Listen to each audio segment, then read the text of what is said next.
Friends, welcome back to అమ్మ వంట మాధుర్యం. ఇవాళ మీ ముందుకి వచ్చేసాను పప్పుతో. సో ఇదేంటంటే గోంగూర పప్పు, ఇదేంటంటే సప్పిడి పప్పు, ఇదేంటంటే పండుమిరపకాయ పచ్చడి, ఇదేంటంటే ఉసిరికాయ పచ్చడి. సో ఇది ఇవాళ స్పెషల్. పాతకాలంలో ముద్దపప్పు పచ్చడి కలుపుకొని ఎట్లయితే తింటారో నేను ఇప్పుడు అలానే తినబోతున్నాను. ఇది కొండి. సో మనము మంచిగా కలుపుకొని పండుమిరపకాయల పచ్చడి తీసుకొని ఇట్లా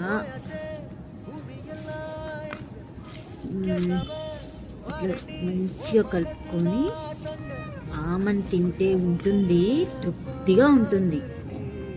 ఇదిగోండి, ఇది మీకు నచ్చినట్టయితే లైక్ చేయండి, షేర్ చేయండి, సబ్స్క్రైబ్ చేసుకోండి. ఇలానే రేపు ఇంకొక వెరైటీతో మీ ముందుకు వచ్చేస్తాను.